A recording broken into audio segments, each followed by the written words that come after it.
Hello and नमस्ते सभी को। आज हमारे बीच उपस्थित है ग्रेस हायर सेकेंडरी स्कूल के मिस्टर साजू ईशो सर, और आज हम उनसे सवाल जवाब करेंगे जो कि हमारे यहाँ के पेरेंट्स के भी सवाल हैं। तो क्या हम शुरुआत करें सर? बिल्कुल। क्या हम आपसे आपके इंट्रोडक्शन से शुरुआत कर सकते हैं? हाँ बिल्कुल, थैंक यू स्टैलिन सर, आपका धन्यवाद, आपने मुझसे सवाल जवाब पूछने के लिए समय निकाला और मैं चाहता हूँ कि ये समय हम उपयोग करें ताकि हमारे पेरेंट्स और जितने भी बड़वा के निवासी हैं उन सभी के क्वेश्चंस को हम सॉल्व कर सकें। Thank you so much for making the time. मैं अपना इंट्रोडक्शन छोटे शब्दों में देना चाहूँगा। मैं बड़वा का जन्म है मेरा और बड़वा में ही मैं पला बड़ा हूँ। मेरा जन्म नर्मदा के किनारे खेड़ी घाट पे हुआ है। नावघाट खेड़ी भी हम उसे कहते हैं। नावघाट खेड़ी में मेरा जन्म हुआ। मैंने प्राइमरी शिक्षा, मेरी पहली स्कूल जो है वो नावघाट खेड़ी का जो गवर्नमेंट स्कूल है वहाँ पर हुई थी।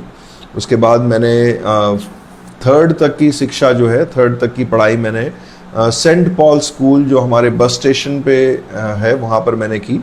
उसके बाद हम लोग 5 साल के लिए नर्मदा नगर चले गए थे। नर्मदा नगर पुनासा एरिया, वहाँ पर मैंने अपनी 4th से लेकर 4th से लेकर 8वीं तक की पढ़ाई मैंने वहाँ पर करी। उसके बाद हम लोग वापस बड़वा आए और बड़वा में मैंने सेंट मैरीज ज्वाइन किया थोड़े समय के लिए। बाकी सेंट मैरी में भी मैंने पढ़ाई की और उसके बाद मैं नूतन मॉन्टेसरी में गया। नूतन मॉन्टेसरी में मैं 10वीं तक मैंने पढ़ाई किया और उसके बाद बॉयज़ हायर सेकेंडरी स्कूल बड़वा के, उससे मैंने 11th और 12th किया। 12th में मैं बड़वा का टॉपर था और मुझे बड़ी खुशी है, मेरे पिताजी जो है मुझ पर बहुत गर्व करते थे कि मैंने बड़वा में टॉप किया। मेरा मैथ्स सब्जेक्ट था और उस समय 96 का मैं बड़वा टॉपर हूँ। मुझे अभी भी कभी कभी मैं पीछे मुड़ के देखता हूँ तो मुझे लगता है कि मेरे पिताजी जो है मुझ पर बहुत गर्व करते थे क्योंकि मैंने उनका सिर ऊंचा किया, ऐसा मुझे लगता था। तो मुझे उस बात पे बहुत खुशी होती है और मैं पढ़ाई की वैल्यू समझता हूँ और मैं इस चीज़ के लिए सभी को हाईली एनकरेज करता हूँ। और 12th करने के बाद में मैं इंजीनियरिंग के लिए गया। नॉर्थ महाराष्ट्र यूनिवर्सिटी में मैंने इंजीनियरिंग किया। उसके बाद 3 साल मैंने एयरटेल इंदौर में मैंने जॉब किया। उसके बाद मैं अमेरिका चला गया। 2003 में मैं अमेरिका गया। 2003 से लेकर अभी तक मैं अमेरिका में ही हूँ और हमारे पापा के साथ शुरू से जुड़कर मैं ग्रेस स्कूल के प्रोग्रेस में मैंने उनका साथ दिया है। और 2016 में मेरे पिताजी के देहांत के बाद मैंने स्कूल को टेक ओवर किया और तब से मैं अधिक समय बड़वा में बिताता हूँ और मेरा परिवार जो है वो अमेरिका में रहता है, तो मेरा आना जाना जो चलता रहता है। परंतु मुझे खुशी है कि हमारे साथ में एक अच्छी टीम ग्रेस स्कूल में है और ग्रेस स्कूल हमारे बड़वा के बच्चों के भविष्य के लिए कार्यरत है और हमारे साथ एक बहुत ही अच्छी, बहुत ही क्वालिफाइड, एक्सपीरियंस्ड टीचिंग स्टाफ है और वो मुझे बहुत ही खुशी है कि हमारे जो टीम है वो मिलकर काम करती है और सभी बच्चों के प्रोग्रेस के लिए वो चिंता करती है। बहुत ही अच्छी बात कही आपने कि आपकी ये जो टीम है वो सभी बच्चों के लिए ही कार्यरत है। और इसी संदर्भ में कुछ पेरेंट्स के सवाल भी हैं जिसको हम आज क्लियर करेंगे पेरेंट्स के साथ। क्या हम शुरुआत करें? Yes sir. जैसे हमारा पहला सवाल ये है कि अन्य कॉन्वेंट या इंग्लिश माध्यमिक स्कूलों की तुलना में ग्रेस हायर सेकेंडरी स्कूल बच्चों के लिए क्या ऐसी एक अनोखी चीज़ प्रदान करना चाहता है या फिर करता है अन्य माध्यमिक स्कूलों के तुलना में, अंग्रेज़ी माध्यम स्कूलों की तुलना में? मेरे विचार में सभी स्कूल अच्छे हैं। सभी स्कूल अपनी अपनी स्तर पर अच्छी शिक्षा जो है बच्चों को दे रहे हैं। मैं किसी के बारे में बुरा नहीं कहूँगा, परंतु मैं अपनी बात आप लोगों के बीच में रखूँगा। ग्रेस स्कूल जो है एक उद्देश्य के साथ, एक विजन के साथ आगे बढ़ता है। हमारा उद्देश्य है कि गरीब बच्चों को, मध्यम वर्गीय बच्चों को, जो निम्न स्तर के बच्चे हैं उनको भी अच्छी से अच्छी, ऊंची से ऊंची शिक्षा जो है वो कम से कम फीस में मिलना चाहिए और हमारा फोकस उसी पे रहता है। हमारे टीचर्स पे जो भी हमारा इन्वेस्टमेंट है वो बिल्डिंग्स पे या बाकी बातों पे नहीं होता है। हमारा इन्वेस्टमेंट जो है वो हमारे टीचर्स पे है, क्योंकि टीचर्स ही जो है वो बच्चों की शिक्षा में भाग लेते हैं। बच्चों की शिक्षा में एक प्राथमिक योग्यता जो है वो टीचर्स की होती है। इसीलिए हमारे लिए हमारा फोकस जो है वो टीचर्स पे रहता है कि टीचर्स अच्छे से अच्छे एक्सपीरियंस्ड वेल क्वालिफाइड टीचर्स हमारे साथ हों, ताकि बच्चों का भविष्य वो अच्छा बना सकें। बहुत ही अच्छी बात है कि आप एक क्वालिटी एजुकेशन दे रहे हैं मिनिमम फीस में। हम उस सवाल के थ्रू भी आएंगे जी, बट मेरा उसके लिए अगला सवाल दूसरा है। जी, क्या हम शुरुआत करें सर? बिल्कुल। जैसे प्रत्येक स्कूल की शैक्षणिक जो सफलता है शिक्षकों पर निर्भर है, जी, और क्या आपको लगता है कि ग्रेस हायर सेकेंडरी स्कूल इस चीज़ पे खरा उतरता है? जी बिल्कुल।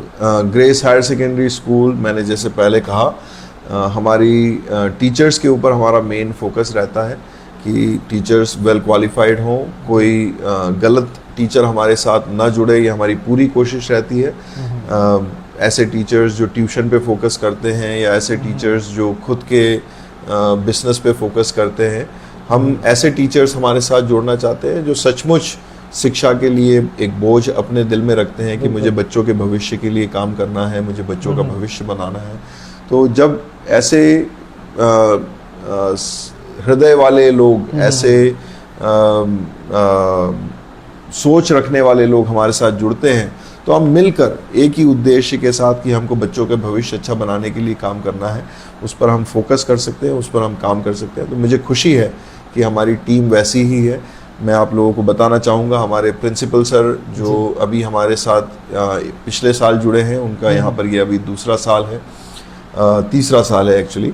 तो इस तीसरे साल में उन्होंने पिछले 2 साल में अच्छा प्रोग्रेस स्कूल में लाए हैं, और हम उम्मीद करते हैं कि आने वाले समय में भी वो और भी अधिक प्रोग्रेस लाएंगे। स्कूल में कई नई चीज़ें जो हैं वो हो रही हैं। इससे कई जो गलत उद्देश्य, जैसे मैंने कहा, गलत उद्देश्य वाले टीचर जो होते हैं वो नाखुश हो जाते हैं कि हमसे आप ज़्यादा काम करवा रहे हैं या हमको आप ज़्यादा पढ़ाने के लिए कह रहे हैं। परंतु अगर फोकस स्टूडेंट्स पे है, फोकस अगर बच्चों के प्रोग्रेस पे है, तो हमको टीचर्स को मेहनत करना है। ये बात जो है वो हमारे प्रिंसिपल जो है वो इम्प्लीमेंट कर रहे हैं, वो अच्छी बात है। और कई नए इनोवेटिव तरीके वो ला रहे हैं, कई इनोवेटिव चीज़ें जो हैं वो स्कूल में इंट्रोड्यूस की जा रही हैं, वो भी बहुत एक अच्छी बात है। और उसके साथ साथ उनको पिछले 20 साल से टीचिंग और प्रिंसिपल का एक्सपीरियंस है, वो हमारे लिए एक प्लस पॉइंट है। वो अपना एक्सपीरियंस यहाँ यूज़ करते हैं। साथ ही साथ वो 3-4 स्टेटों में काम कर चुके हैं, तो अलग अलग एक्सपीरियंस उनका होने का एक फ़ायदा हमारे स्कूल को मिलता है। उनकी वाइफ अनीता सेन मैडम भी हमारे साथ हैं, जो बच्चों को पढ़ाने के लिए, जो छोटे बच्चे हैं उनको पढ़ाने के लिए बहुत ही उनका अच्छा एक्सपीरियंस है, और उसका भी फ़ायदा हमें मिल रहा है। हमारे साथ में हमारे स्टैलिन सर हैं, स्टैलिन जादव सर, और मैं आपका बहुत शुक्रिया अदा करता हूँ। आपने जब से हमारे साथ आप जुड़े हैं, हमारे स्कूल का एक इंग्लिश का लेवल जो है वो अच्छा बढ़ा है। स्पोकन इंग्लिश के लिए स्टैलिन सर जो है बहुत ही एक्सपर्ट हैं। और मैं अपने शब्दों में इस प्रकार से कहता हूँ कि अगर आपको क्रिकेट खेलना है तो तेंदुलकर से सीखना है ना, और अगर आपको इंग्लिश सीखना है तो स्टैलिन सर से सीखना है। तो बहुत जो उसके एक्सपर्ट हैं उनसे जब हम सीखते हैं तो हमको उसका एक अच्छा फ़ायदा होता है। और ये एक अच्छी बात है कि आप हमारे साथ जुड़े हैं। आपने टीचर्स के साथ भी काम किया है ताकि हमारे टीचर्स की इंग्लिश भी इम्प्रूव हो। तो हमारे स्टाफ जो हैं वो भी इसका एक अच्छा फ़ायदा उठा रहे हैं। वो भी कहीं अगले अपने पड़ाव पे जाते हैं, अगले स्कूल में जाते हैं, अपनी लाइफ में आगे बढ़ते हैं, तो उनका ग्रे स्कूल में जो टाइम उन्होंने बिताया है उसको एक अच्छा एक्सपीरियंस वो समझेंगे, क्योंकि उन्होंने सिर्फ सिखाया नहीं, बहुत कुछ सीखा भी है। और साथ ही साथ हमारे शाइली जॉनसन जो हमारे साथ में हैं, वो केरल से हैं, और वो भी एक काफ़ी अच्छी इंग्लिश टीचर हैं, और उनकी भी इंग्लिश का एक अच्छा एनवायरनमेंट हमको मिलता है। सारे टीचर्स जो हैं वो इंग्लिश में बात करते हैं। तो ऐसी कई बातें जो हैं वो हम हमारे टीचर्स में देखते हैं। तो ऐसी कई बातें जो है वो हमारे स्कूल में नई हो रही हैं। हम कुछ इनोवेटिव तरीके से, खेल कूद के तरीके से, है ना, नए नए तरीकों पे फोकस करते हुए बच्चों को सिखाने की कोशिश कर रहे हैं। साथ ही साथ आउटडोर कैंपेनिंग में हम बच्चों को इन्वॉल्व कर रहे हैं, जहाँ पर बच्चे बाहर जाकर स्वच्छता अभियान के बारे में या नशा मुक्ति के बारे में वो खुद कैंपेनिंग में इन्वॉल्व होते हैं। तो उनका भी एक एक्सपीरियंस बढ़ता है कि किस प्रकार से मानव सेवा की जाए, किस प्रकार से हम लोगों की भलाई का काम कर सकते हैं, किस प्रकार से हम ऐसे कैंपेन में इन्वॉल्व हो सकते हैं जिससे समाज का फ़ायदा हो। ये बातें जो है वो हमारे बच्चे सीखते हैं और उससे हमको काफ़ी गर्व होता है कि हमारे बच्चे जो हैं वो आगे बढ़ रहे हैं। और इन सब बातों के लिए मैं हमारे स्टाफ का, हमारी टीम का बहुत शुक्रगुजार हूँ कि ऐसी एक अच्छी टीम हमारे साथ जुड़ी है जो शैक्षणिक योग्यता के साथ साथ बच्चों के फ्यूचर के बारे में सोचती है, बच्चों की प्रोग्रेस के बारे में सोचती है, उनको एक अच्छे लेवल पे ले जाने के लिए वो कोशिश करती है। तो इसके लिए मैं आप लोगों का बहुत शुक्रिया अदा करता हूँ। बहुत बहुत धन्यवाद सर आपका। आपने जो आज ये चीज़ कही है कि आपके स्कूल में, ग्रेड स्कूल में अलग अलग प्रांत के टीचर्स हैं, जो कि यहाँ के बच्चों के लिए बहुत ही सौभाग्य की बात है कि वो अलग अलग प्रांत के टीचरों से पढ़ेंगे। तो इसके लिए मैं आपको बहुत बहुत बधाई देना चाहता हूँ कि आपसे एक जो टीम जुड़ी है, बहुत ही स्ट्रॉन्ग टीम है, जो कि आने वाले जो बच्चों का जो फ्यूचर है काफ़ी ब्राइट होने वाला है। Thank you sir. हम बढ़ते हैं आगे अगले प्रश्न के लिए। क्या हम बढ़ें सर? जी सर। जैसे आज की सिनेरियो में देखें तो काफ़ी जो टेक्नोलॉजिकल स्मार्ट एरा चल रहा है हमारा, कि टेक्नोलॉजिकली एडवांस एरा चल रहा है जी। तो क्या आपकी स्कूल टेक स्मार्ट है इस संदर्भ में? क्या आप इस तरीके का एक हाई क्वालिटी एजुकेशन जो टेक स्मार्ट हो, क्या आपके स्कूल में वो प्रोवाइड करते हैं? जी बिल्कुल सर, आपने एक बहुत अच्छा सवाल पूछा है। ज़माना बदल रहा है, ज़माने के साथ हमारा बदलना भी ज़रूरी है। और मैं अपने आप को देखूं 20 साल पहले, 25 साल पहले जो मेरा एजुकेशन जब हुआ था, हमारे पास न फ़ोन होते थे, न हम लैपटॉप जानते थे, न कंप्यूटर जानते थे। बातें जो हैं वो अब काफ़ी बदल चुकी हैं, समय जो है काफ़ी बदल चुका है। समय के साथ एजुकेशन का तरीका बदलना ज़रूरी है, क्योंकि जब हमारे बच्चे स्कूल से बाहर निकलेंगे, वो जब शहरों में जाएंगे, कॉलेज में जाएंगे, जॉब पे जाएंगे, तो वो टेक्नोलॉजी में कितने एडवांस हैं उसका एक फ़र्क पड़ता है। तो हम बिल्कुल इस चीज़ में आगे हैं।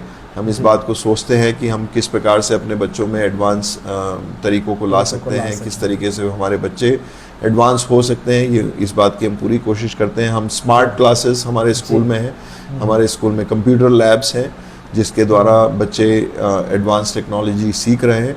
साथ ही साथ हम बच्चों को इनकरेज करते हैं कि सिर्फ क्लास की पढ़ाई नहीं, उसके साथ साथ आप इंटरनेट से भी सीख सकते हैं, आप यूट्यूब से भी सीख सकते हैं। यूट्यूब में कई ऐसे चैनल्स हैं जिसमें अलग अलग टीचर्स जो है वो अपनी टीचिंग सिखाते हैं। और बच्चे अगर सचमुच सीखना चाहते हैं तो वो सही वीडियो से के द्वारा भी सीख सकते हैं। कुछ ऐसी बात अगर क्लास में नहीं सिखाई गई या उनको समझ में नहीं आई या कोई क्लास मिस हो गई, तो उस टॉपिक को इजीली जो है यूट्यूब में सर्च करके उस टॉपिक के बारे में बच्चे ज़्यादा जानकारी ले सकते हैं। तो आजकल के ज़माने में बच्चे जितना सीखना चाहें उतना ऑप्शन है। हमारे टाइम में वैसा नहीं था। मेरे साथ के जो लोग हैं जो मेरी उम्र के हैं वो इस चीज़ को समझ सकते हैं। हमारे टाइम पे हमारे पास गूगल नहीं था, यूट्यूब नहीं था, हमारे टाइम पे इंटरनेट नहीं था, परंतु आज के समय में, हमारे बच्चों के समय में ये चीज़ें अवेलेबल हैं, तो उसका एक फ़ायदा हमारे बच्चों को होना चाहिए। तभी एक अलग लेवल पे वो अपने समय में, वो जब जॉब में आएंगे, वो जब आज से 5 साल बाद, 10 साल बाद जब टेक्नोलॉजी बदलेगी तो वो भी एडवांस रहेंगे। बहुत ही अच्छे विचार हैं आपके टेक्नोलॉजी के लिए। आजकल का दौर ही ऐसा है कि टेक्नोलॉजिकली स्मार्ट होना भी ज़रूरी है। बिल्कुल सर। क्या हम बढ़ें अगले प्रश्न की तरफ? Yes sir. जिस तरीके से grey school excellence academic success चाहता है या पढ़ाता है या देता है बच्चों को, क्या आपको लगता है कि ये कोचिंग क्लासेस के माध्यम से होता है? नहीं सर, कोचिंग क्लासेस जो हैं वो हम बिल्कुल अनुमति नहीं देते हैं उसकी। और मेरा सोच ये है, मेरी सोच इस प्रकार से है कि बच्चे स्कूल में पढ़ने के लिए आते हैं माता पिता स्कूल में बच्चों को पढ़ने के लिए भेज रहे हैं और वो फ्री में नहीं पढ़ा रहे हैं, वो फीस देते हैं उस बच्चों को पढ़ने के लिए, और स्कूल भी फीस ले रहा है बच्चों को पढ़ाने के लिए। तो हम अगर बच्चों को एनकरेज नहीं करेंगे कि आप ट्यूशन ना जाओ, है ना, हमारे स्कूल के टीचर्स अगर आपको अच्छे से नहीं पढ़ा रहे हैं, अगर आपको अच्छी शिक्षा नहीं मिल रही है, तो हम कहीं ना कहीं फेल हो रहे हैं। तो मेरा फोकस जो है वो इसी बात पे रहता है कि टीचर्स स्कूल में पूरी तरीके से अपना ध्यान दें, पूरी तरीके से पढ़ाएं, और अगर आप क्लास में पढ़ा रहे हैं तो बच्चों को ट्यूशन की ज़रूरत नहीं पड़नी चाहिए, ऐसी मेरी सोच है। और इसी बात के लिए हम सभी को एनकरेज करते हैं। पिछले कुछ दिनों में ऐसी कंप्लेंट्स भी आई थी, और मैं उस चीज़ के लिए मैं आप लोगों के सामने उस बारे में स्पष्टीकरण देना चाहूँगा कि हम हमेशा ये कोशिश करते हैं कि ट्यूशन नहीं होना चाहिए। हम हर टीचर को इस बात में एनकरेज करते हैं कि ट्यूशन नहीं लेना है, परंतु पिछले 1 साल में जो कुछ ऐसे कंप्लेंट्स भी हमारे बीच में आई थी कि स्टूडेंट्स जो हैं उनको फोर्स किया जा रहा है ट्यूशन के लिए, तो इस कंप्लेंट पे हमने स्ट्रिक्ट एक्शन लिया है। हमने ऐसे टीचर्स को हमारे स्कूल में इस साल से बंद किया है जो ट्यूशन्स लेते हैं या ट्यूशन्स के लिए बच्चों को एनकरेज करते हैं, और ख़ासकर उसी क्लास के लिए, उसी सब्जेक्ट के लिए जो वो क्लास में पढ़ा रहे हैं, अगर वो बच्चों को बोलते हैं कि आपको मेरे पास ट्यूशन के लिए आना पड़ेगा, तभी आपको प्रैक्टिकल में नंबर मिलेंगे, या तभी आपको क्या बोलते हैं सब्जेक्ट में पास हो पाएंगे, तो ये सब बहुत ही गलत बात है ना। यहाँ पर एक जो ट्यूशन की जो आपने बात पूछी, मैं उसके सख्त खिलाफ हूँ सर, और मैंने खुद जब मैं पढ़ता था मैंने ट्यूशन्स ली हैं। मैं इस चीज़ को आपको फिर से बोलूँगा कि बच्चे अगर चाहें, वो ट्यूशन खुद की इच्छा से जाना चाहते हैं तो उसमें कोई मनाही नहीं है। अगर वो जो टीचर स्कूल में पढ़ा रहे हैं उनके पास जाना चाहे तो वो उनके पास जा सकते हैं, किसी और के पास जाना चाहें वो उनके पास जा सकते हैं। बाकी टीचर्स की ओर से कभी भी ये एक रिस्ट्रिक्शन या फोर्स नहीं होगा कि आपको मेरे ही पास ट्यूशन आना है, और ये बात बिल्कुल असहनीय है और ऐसा हम आगे होने नहीं देंगे। और जो पिछले साल हुआ उसके लिए मैं आप लोगों से माफ़ी चाहता हूँ। हमारी तरफ से भी जो चूक हो गई कि हमने ऐसे टीचरों को अपने साथ में रख लिया जो ट्यूशन के ऊपर फोर्स करते थे बच्चों को, पर इस साल वो गलती हमने सुधारी है, और आने वाले सालों में ये गलतियां हमसे नहीं होगी। उसके लिए हम बहुत ही स्ट्रिक्टली शुरू से ही हिदायत देंगे, और बच्चों को और पेरेंट्स को भी इस बारे में हमने बताया है कि अगर कोई भी बच्चा फोर्स किया जाता है ट्यूशन के लिए तो वो जानकारी मैनेजमेंट को होनी चाहिए ताकि हम उस पर शुरू में ही एक्शन ले सकें। बहुत ही अच्छी बात है सर, आपने इस चीज़ के ऊपर जिस तरीके से विचार किया है, आई थिंक ये हर स्कूल का दायित्व है कि उन्हें इस चीज़ को लेकर विचार करना चाहिए। जी सर, थैंक यू। हम बढ़ते हैं अगले प्रश्न के ऊपर सर। जी सर। जिस तरीके से हम देखते हैं कि बच्चे हैं आजकल बाइक्स एंड स्कूटर्स चलाते हैं, आजकल की जो काफ़ी सारी घटनाएं भी घटी हैं इस चीज़ को लेकर, तो क्या ग्रे स्कूल इस चीज़ को अनुमति देता है कि बच्चे बाइक से आए यहाँ पे? जी सर, मुझे खुशी है आपने ये सवाल पूछा। ग्रे स्कूल में हम बच्चों को एनकरेज करते हैं कि एक अच्छा नागरिक हमको बनना है, हमको हमारे देश के नियमों का पालन करना है, हमारी गवर्नमेंट ने जो नियम्स बनाए हैं, जो कानून बनाए हैं, उन सभी का हमको पालन करना है। एक अच्छा सिटीज़न बनने के लिए हमको जो कुछ करना है वो हम बच्चों को सिखाते हैं कि करना है, और बिना लाइसेंस के गाड़ी चलाना जो है वो हम अलाउ नहीं करते हैं। हमारे बच्चों को हम उस चीज़ के लिए एनकरेज नहीं करते हैं। अगर बच्चा 18 साल से कम उम्र का है, अगर उसके पास लाइसेंस नहीं है, तो ये गैर कानूनी काम के लिए हम बच्चों को एनकरेज नहीं करेंगे। तो इसीलिए बच्चों को हम मना करते हैं कि आप 18 साल से कम के हैं या आपके पास लाइसेंस नहीं है तो आप गाड़ी लेकर स्कूल ना आए, क्योंकि उससे बहुत सारे वो खुद भी रिस्क में आते हैं, रास्ते में जो दूसरे लोग ड्राइव कर रहे हैं उनको भी वो रिस्क में लाते हैं। तो ये चीज़ हम बच्चों के साथ इस बारे में बहुत सख्त होकर उनको निराश नहीं करना चाहते हैं, परंतु जो नियम है, जो कानून है, उसके विरोध में कोई काम करना हम बच्चों को बिल्कुल नहीं सिखाएंगे। जी जी, बहुत ही अच्छी बात कही आपने कि आज इस चीज़ को अनुमति देना ये उचित नहीं होगा, क्योंकि आजकल जिस तरीके की घटनाएं घटती हैं उस चीज़ के लिए, उस चीज़ से बचना यही एकमात्र रास्ता है हमारे लिए। हम बढ़ते सर अगले प्रश्न की तरफ। एंड ये हमारा आखिरी ही सवाल है इस सारे चीज़ का।